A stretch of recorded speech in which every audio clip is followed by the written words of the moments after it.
What's going on, horror lovers? HorrorWithHoss come back to you with another video, another Dollar Tree Theater video.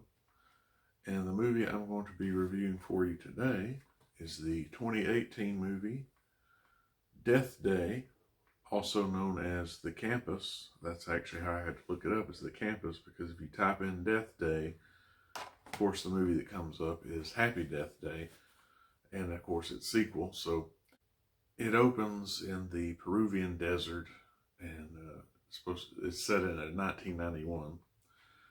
And the character Robert Wainwright is there with two other gentlemen. They're with him on this expedition, I guess you could call it, Jeffrey and Stan. And they finally get to this location where there is a series of caves that Robert and Stan go into. Jeffrey decides it's a little too creepy for him, the whole idea of it, so he decides to stay back at their campsite and wait. This proves to be a good decision on his part. So they go into these caves and they find something that apparently Robert had been researching and looking for, which is this spear, basically like, not a full spear, but, half of it, like the part of it had been broke off.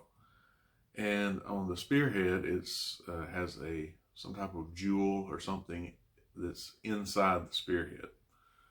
And when he finds this, and as soon as he picks it up, this summons what basically seems like a demon or the devil himself, who dispatches of Stan. Then we cut to seeing Jeffrey waiting at the campsite, and Robert comes over the horizon there.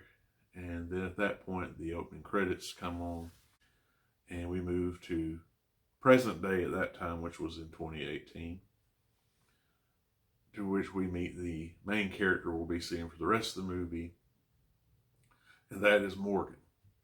And she's pulled up outside of ANC Entertainment's campus. Strangely enough, ANC Entertainment is the one who put out this movie.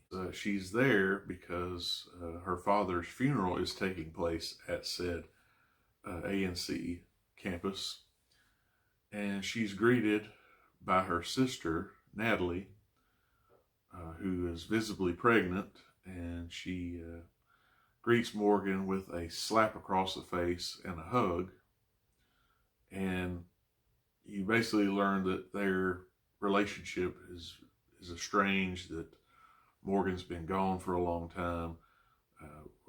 We get a illusion that she was living in New York because the old high school chum guy that seems to be particularly taken by her makes the comment of, "Yeah, I heard you were living in the Rotten Apple." That kind of gives you a little bit of a backstory there about Morgan's character. Morgan's played by Rachel Amanda Bryant. Looks like she's been in quite a few other horror type movies, probably with similar budgets.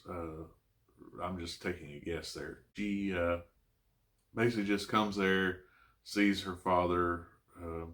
I guess that's her way of paying respects, just sees his body in the casket and then turns to leave. To which her sister, of course, is upset that she's just showing up and then leaving. But before she leaves, she encounters Jeffrey, who says he can help her to take away her burden. And she thinks he's just a creeper because apparently acts like she's never met him before. Even though we see later through a series of flashbacks that he had been there before at that campus, speaking with her father. So then we see that she goes to an office, looks like an office, and takes a set of keys. We then find out later why she took those set of keys, because she plans to get into the campus at night and steal things of value that she can, I guess, get money for. And she messages someone that she's going to get those said items and then head to Vegas. This person that she's texting. We don't get any context about other than that, but we assume, since there's a heart emoji, that it's probably a boyfriend, I guess. So she opens the gate to get a van out that she's planning to haul these items in. I assume the van is property of the campus there.